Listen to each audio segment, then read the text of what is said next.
Great. So after we had our first session for the day, we're going to be starting the first workshop of the day after this session, which is going to be called The Guidelines for Attracting Support and Investment for the Digital Project, which is going to be carried out by Mr. Anas Alayan from Jordan, who is the Head of Business Development Impact at IMENA, Bachelor of Finance from Jordan University. So this is going to be a sort of an informative workshop on business dynamics, so on and so forth, in terms of attracting support and investment, which is a very crucial point for starting any business as well. And the speakers have mentioned this before, how it is a challenge to garner your investment for the business. So without further ado, if we welcome Mr. Anas Alayan to the stage. Thank you very much. Thank you, Adam. Hello, everyone. My name is Anas Alayan. I'm Head of Business Development at IMENA Group. Today, we're going to talk about basically the elements that you need to put in your presentation when you're presenting your idea or your product in front of investors. First of all, we need to basically, your idea or your product, you have to tell it to the investor as a story. This is the story of your business. So if we can start the presentation. First of all, you need to start with the problem. What are you trying to solve? What problem is in the market that you see that you're solving? So we're going to try to basically make this session a bit more interactive. So let's take an example about online classifieds, for example. Online classifieds, how did it start? 15 years ago, you wanted to sell your car. What was the scenario? You would actually go to a print classifieds office. You give them the information about your car, pay them money, put your phone number, and basically that's it. You will wait for a week until the newspaper is being printed and distributed, hoping that people will actually read it and basically find the cars that they need.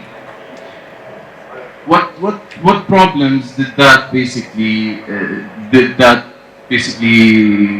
to people? First of all, let's think about the content. Content is not fresh. So if I wait for the newspaper at the end of the day, at the end of the week, basically it gets distributed on a Friday or a Saturday. Basically look at like 300 cars, 400 cars. I don't like any of the cars. I'm not looking, I didn't find the option that suits me best. So basically I would have to wait for another week for the new newspaper to be distributed again, hoping that basically new content, new listings, new cars will be listed basically there. What if, let's take another scenario.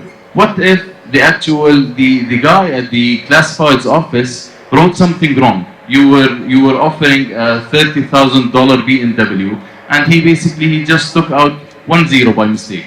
It's a $3,000 car. Do you have any idea how many calls you would be getting? Basically, people thinking that this is the bargain of their life. And what are you going to do about it? You have to wait, and they're going to tell you, sorry, we can't do anything. The newspaper has been distributed. That's it.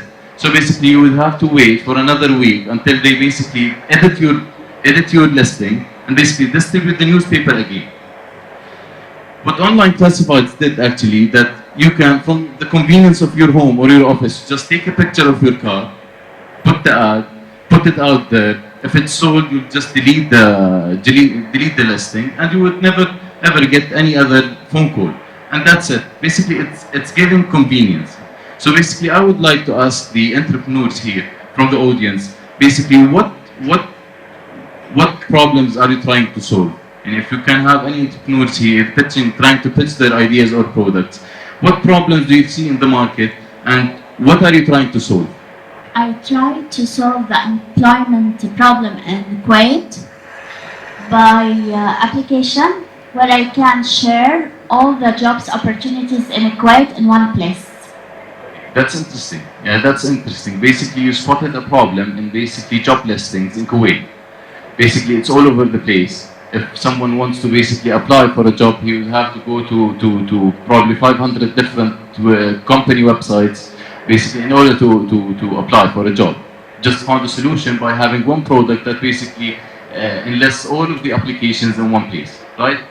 So basically that's it. That's about the problem. Second thing, basically, and this is mandatory, is the market analysis. So before going to an investor, before even pitching your idea in front of your family or your friends, basically you need to do a market analysis. Basically, how big is the product? How big, sorry, is the market? So let's take another example, basically, and that exercise would actually validate that you're tapping into the right market. So let's think about, what if you want to start a fashion digital catalog smartphone app?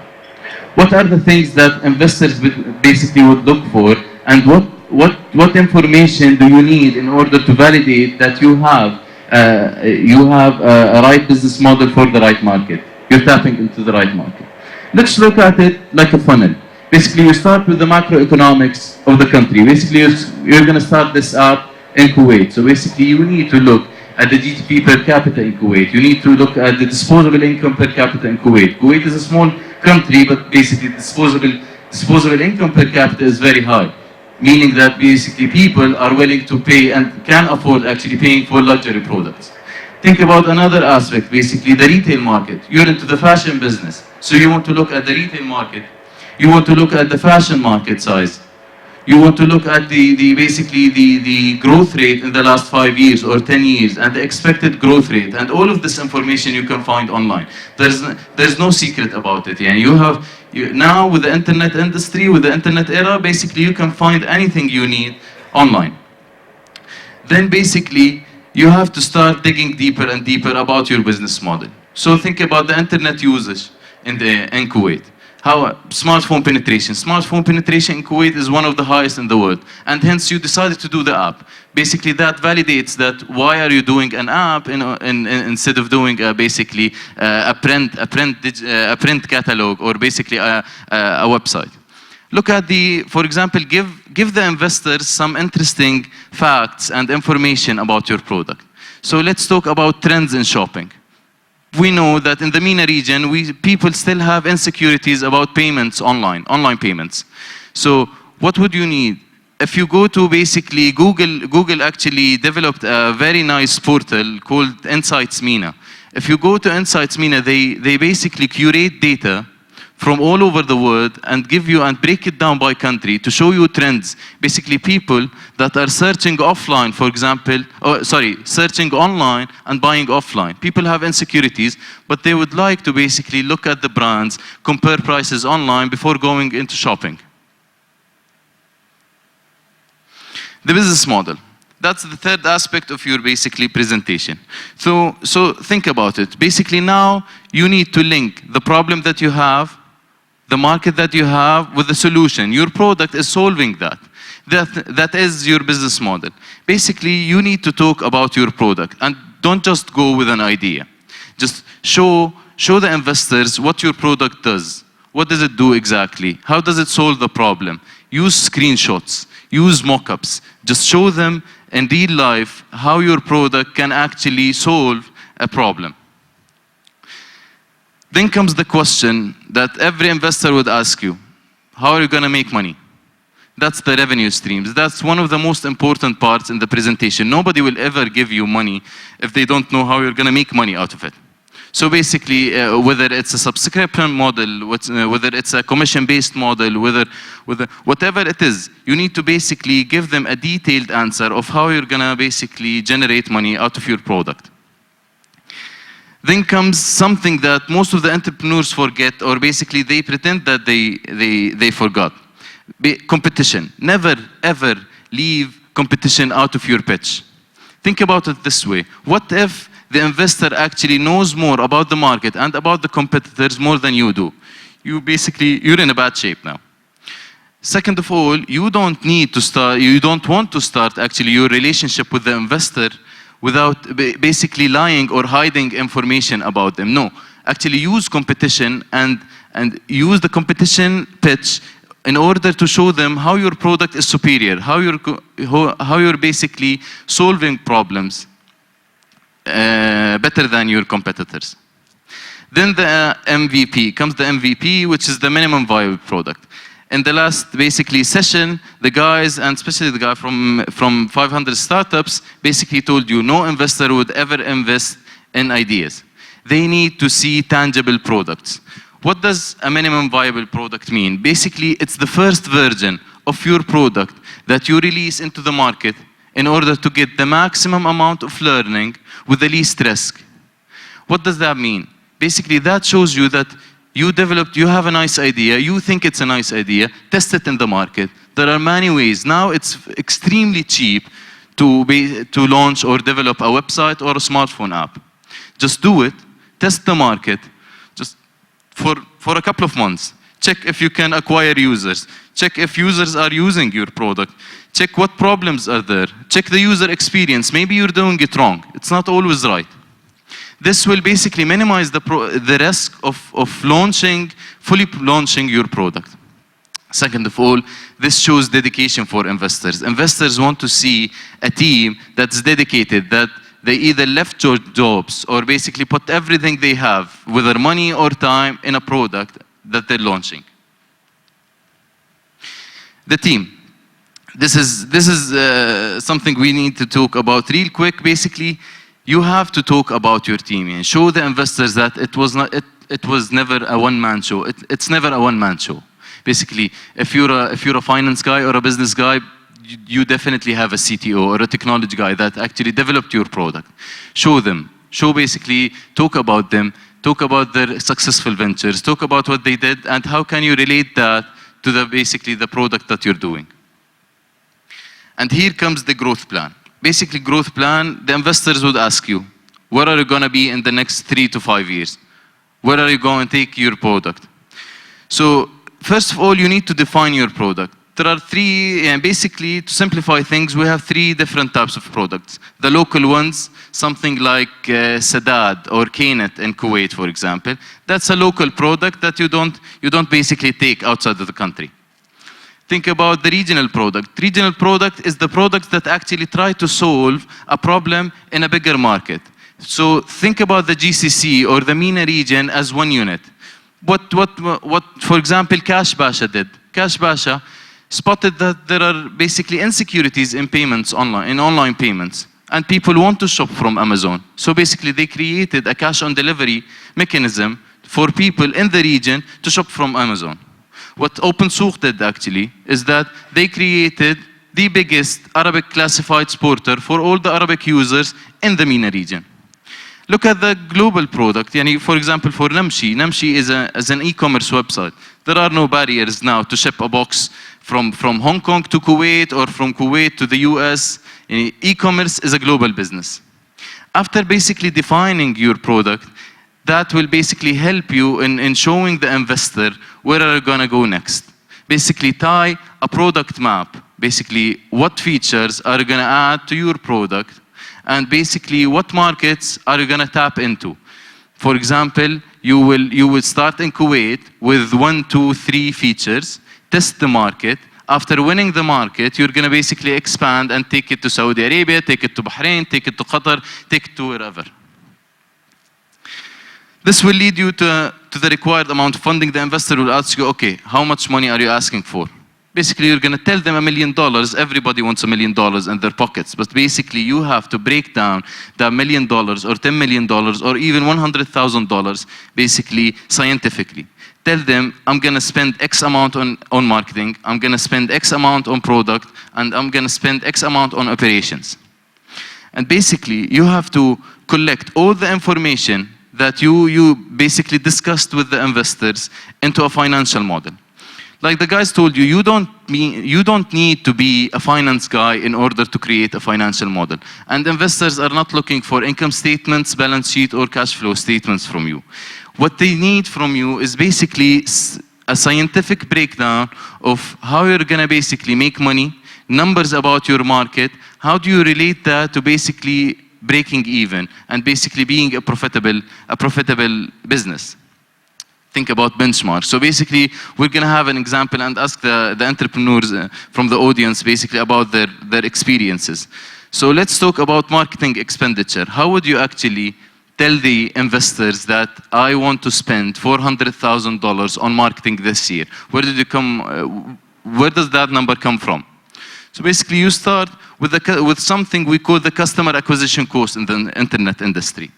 How much money do you need to spend in order to get one customer? So basically, think about it.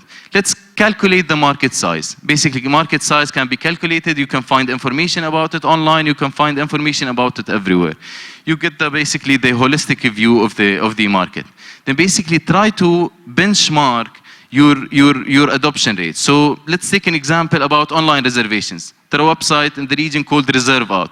It's an online restaurant reservation platform. How did they basically come up with how much money do they want to spend on marketing?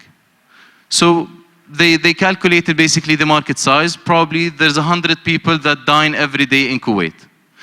They will now take it to the next level, basically benchmark it against global market leaders. So look at OpenTable, for example. OpenTable is the same concept. Basically, it's in Europe and it's in the States. It's publicly listed, so basically you have everything about it. They will tell you, on average, in a mature market, 20% of people who dine outside, basically they reserve online, for example. So that's 20% of your market size. That's benchmarking against global products or global competitors. Then try to add a discount factor. If the idea is new in the region or in the country, basically put some discount factor. Let's say I'm gonna reach the 20% adoption rate, basically in the next 2 years or 3 years. So I'm gonna start at 5% realistically and go basically to reach the 20%. Then add basically the customer acquisition cost. What does that mean? Basically benchmark how much money are global products spending on marketing and how many users did they get. So basically it might reach to a point where you need to spend $5 in order to get one customer. Okay, what does that mean? If I'm basically charging restaurants $1 per reservation and I'm paying $5 in order to get one customer, what does that mean? That customer would have to basically reserve 5 times on my platform in order for me to break even from marketing cost, in terms of marketing cost.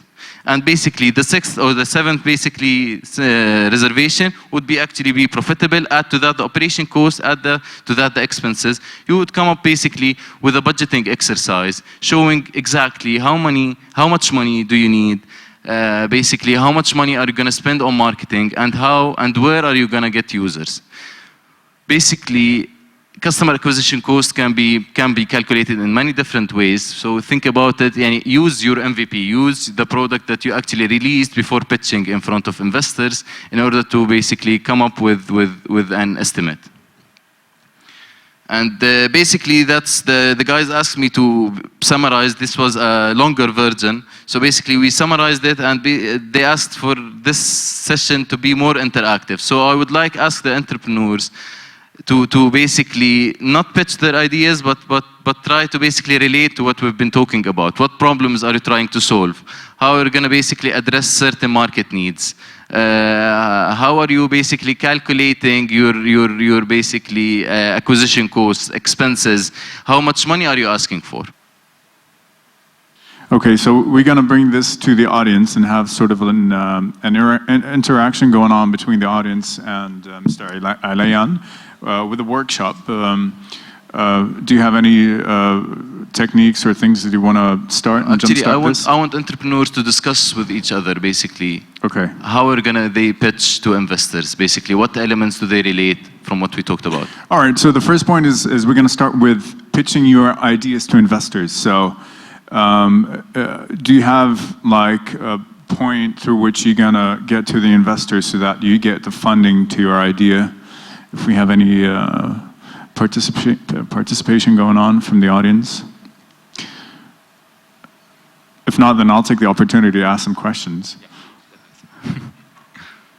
Okay, so I think first of all, I'm not sure if, because you really did go on this briefly, but I think one of the main, or I wouldn't call it a problem, but I think it's a challenge when it comes to customer acquisition cost.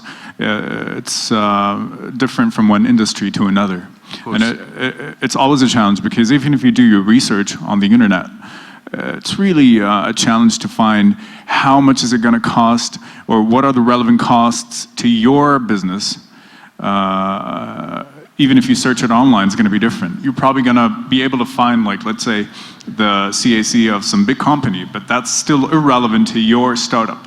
So how would you go about finding this? Exactly. So basically what you do solution? is you take that customer acquisition cost from global players, from big players, and benchmark them. And then use your MVP, the product that you released. Never go, like the guys told you, never go empty-handed, never go with an idea. Just go with a released product, a product that you actually released into the market, and try to spend a couple of hundreds of dollars on marketing. Try to spend a couple of hundreds of dollars on Facebook, try to spend hundreds of dollars on basically Google AdWords, and try to get an idea, where are you going to get basically customers? What customers are, what is the target segment, and where can you find them? Basically, it's trial and error. And you never get to the customer acquisition cost in one exercise or find it online. What you find online is benchmarks. Use the benchmarks to basically realistically tell the investors that I need to spend $20,000 on marketing in order to get from A to B. I think that's a matter of pivoting. It is, exactly. Okay. It is trial and error and benchmarking to reach to basically a mature level. So we can't say there is a certain rate for CAC that we have to approach. Every it has to be different. like sort of quantified as you go. Exactly, and every basically getting a customer to reserve online is different than getting a customer to just view a website. Right, very interesting point. So if we have the question from gentleman, go ahead. تسكوز مي بالنسبة للمستثمر، طبعا الفكرة للمستثمر، طلبت سؤال يعني بالنسبة للفكرة المستثمر. طبعا المستثمر هو يجب أن يختار يعني من يستثمر معه، ويكون يعني طبعا يعني ينمي ماله وكذا، لكن يجب أن يختار يعني من يستثمر معه، ويكون له فعل في البلد التي يستثمر بها، وأن يعني لا يكون همه فقط أنه يعني الربح، وإنما يكون له مشاركة يعني في المشروعات الصغيرة في المجتمع، في دمج المجتمع. المستثمر يعني هو طبعا نفس المواطن، لكن يجب أن يكون فعال في الأمور الأخرى مثل المشاريع الصغيرة، جذب الشباب لهذا الاستثمار في أفكارهم والاستثمار في كذا. فالمستثمر يعني هذه فكرتي لسؤالك. So I'm guessing that he's trying to put forward that it's more than just putting in the money. Exactly. يعني basically فكر فيها أنت كمستثمر، أنت عم بتحط مصاري قاعد بشركة. أنت دور الحكومة ودور الشركات الحكومية هي اللي تحل مشاكل البلد. الانفسترز بيجوا بالحل الثاني، يعني بعد ما الحكومة تحل المشاكل أنا باجي بس في عامل already مصاري. I already made money. Basically, I will try to basically help the entrepreneurs in succeeding in their next big things. Basically, but at the start, no, I'm gonna invest in order to make money on my money. يعني basically, I'm spending $10 million in a fund. I want a return on my investment. So Anas, I wanted to, do we have any addition to from the audience? I have a question. If the investor he want to invest in my startup, sure he looking for return on invest. So basically the average of return on invest that he looking for, the reasonable one, it will be like 10 to 15% or more. That's I think the 10 to 15%, that's what we learned at business school, basically, that an average good investor basically makes 10 to 15% on their basically as returns on their investments every year. But now in the internet industry, it's a bit different. Investors are leveraging that this is a new industry. It's like the oil industry back in the 50s and the 60s. So basically they want to make as much money as they can in the quickest time ever. So basically you would find investors looking for 100% return on their investments. So It's a bit different. I think I understand your question. Basically, it doesn't matter how much they're gonna take out of your company. Basically, if you need the money and you have a solid product, basically it's a matter of negotiations. How much equity are you gonna give up? And basically, how much money is this product going to basically make?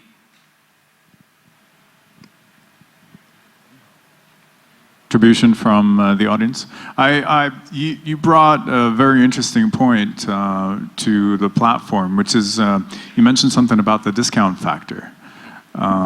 I'd like to just elaborate a little bit more on that. Yes, basically what you do, if you look at basically, let's go back to the example about online reservations. So in the States, basically the market is already mature. People are used to basically reserving online. I'm gonna tell you a quick story. 2 years ago, I was at the TechCrunch Disrupt, which is one of the best technology events in the world. So I was telling them about our portfolio at IMENA, and I was telling them about the next big thing in the region and how much do we believe in online classifieds. And I was shocked when basically they told me that classifieds is so old school. Now, we're past that level. You don't even have online classifieds, it's only a couple of players. We have millions of players in online classifieds. So basically that's a mature market. People are used to reserving online when they basically dine. They don't want to they don't memorize every single restaurant number. They want an application or a website to go to and basically find the restaurant and reserve there. We still have some insecurities about doing that. For example, my wife, we have Reserve Out. Reserve Out is one of IMENA's portfolio companies, and she never reserves online. She believes that basically the reservation will never be passed through and reach that. So basically, I show her every time that I reserve online and I just call the restaurant, do you have my reservation? Yes. Did you hear that? They have our reservation. So basically, the discount factor is the factor that you put in order to minimize the risk in a country. So if basically people are used to reserving online in the States, people are not used to reserving online in the region. So basically there's political, we're not gonna talk about basically political risk or discount or financial discount factors. We're going to talk about basically operational discount factors, which is the immaturity of the market. We still have a very few internet players in the region. That's why basically adoption rates are still low. So until we reach that point, basically we will reach the benchmarks, the global benchmarks. So until then, basically, realistically, investors would like to see that you're being conservative in your assumptions. Basically, if 20% are reserving online in the States, put it as 5% or 3% in the region and work towards reaching that 20%. This is pretty much like the accounting principle of conservatism. Exactly. Or being conservative when it comes to propagating your figures. If you're so optimistic about it and say, well, it's going to happen at 20%, no, slash half of that and think 10%. So exactly. That's how you're going to present it to the investor. Always under promise and over deliver. That's what investors want to see. Basically, never over promise and under deliver. And it's the other way around. Don't tell me that you're going to make $10 million a year and basically you end up doing less than $1 million a year. That would put you in a bad shape. But tell me you're going to make basically $1 million this year and basically break that and reach $2 million. Basically, investors will actually reward you and invest in your next thing. Okay, so before I'd like you to go on because apparently we have plenty of time if you want to add any points to the presentation. But before you take that on forward, I was thinking about, well, since we're talking about the discount factor, if I were to be an investor and then I want to be that pessimistic guy who's always given in to the doubts. I'll also be a little bit optimistic, otherwise I wouldn't put in the money. So if I were to be an investor, I would like, okay, so you have your 5% discount factor. Give me, let's talk about the positives. Convert me to be an optimistic guy. What is the tipping point? How this is gonna change? Are you gonna have how are you gonna convince people to, let's say, go online and do their reservations? So if I were to be an investor and put that forward to you, how would you react to that? Basically, discount factors are not pessimistic factors, it's conservatism. So basically, they're just trying to be more conservative. But actually, what makes it up in the region, look at Kuwait, UAE, and Saudi Arabia. We have the highest smartphone penetration in the world. So basically, if basically 20% of people download a certain app in a certain mature country in Western Europe or in the States, basically we might have triple or quadruple that number in our region because of the adoption rates. Basically, I think we leaped a certain level where basically the mature markets with trial and error tried every single possible business model in the world. And basically, we need to leverage that. And since our adoption rates, our adoption rates and our usage is very high, we need to adopt those proven business models. Don't come up with just ideas and disruptive technologies that nobody ever basically tried. Just go after proven business models, leverage that, leverage the success stories outside, and basically bring them to the region. Can I share, please? Mr. Anas, you talk about the projects, you talk about the team, and you said about the technical and marketing and operation. As you saw, when I tried to start my project, maybe I will focus on one thing, maybe about my side. I'll take about, I am technical, so I'm working on programming, or like working on PHP, MySQL, Xcoding, like all of this. So it's, there's a marketing side. So sometimes the marketing or something, this skills is not, I cannot do it myself, or maybe I will find another colleague in the team to help me in this case. So I think if I have a good if my idea or my project can be handled by sponsor or something, it can be developed. So I need your advice if I have is not complete team, or how to complete the team. Or I can get the 3 steps of this. And thank you very much. Okay, thank you. Basically, think about it this way. They will need to ask you about the basics in your team. So basically, you're the technical guy, you're the technology guy, you develop the product. Now you need someone to market the product and sell it. Do you have that person? Just show them that basically I have some key members that will help me sell my product. Basically, I develop it, I'm the back room, basically. I'm in the office, I'm doing all the work. Basically, they're taking it outside to the, basically, probably you don't have the skills to sell the product. Basically, in the region, we know that Lebanese guys are the best salespeople ever. So basically, just get someone that knows how to sell, how to market your product. That's what they will ask for. They will not ask you for a 70 people team. They will ask you for certain key members that basically are taking basically the operations ahead. They're growing the company with you. And by time, they know that you will basically hire the right people. So they're not looking at a complete team. They're just trying to look at a solid team that can take it to the next step before they fundraise. So we leave it to you if you want to add anything to the presentation or put forward anything to the audience. You're done? I'm done. You're good? All right, so very interesting points from the workshop. Definitely things to be taken into consideration as well. When it comes to investment, as you said, it's about the group, the people behind the idea, which is very important. It's always a matter of, it's a success factor, of course. If you have the right people behind the idea to execute it, and the speakers had mentioned this before, execution is very important. Everybody has an idea. How do you execute it? As you mentioned, with creating an MVP, minimizing risks, putting discount factors into consideration as well. So before I conclude this, if there's anyone who would like to add in anything, if not, then let's just thank Mr. Anas Al-Ayyan for his workshop and very interesting points on attracting investors. Yeah, thank you very much. And I'm sorry again that I think I overdid it by summarizing they told me they're going to cut it by 15 minutes. I think I cut it by 45 minutes. Well, that's good. It's good. You know, having short over delivery.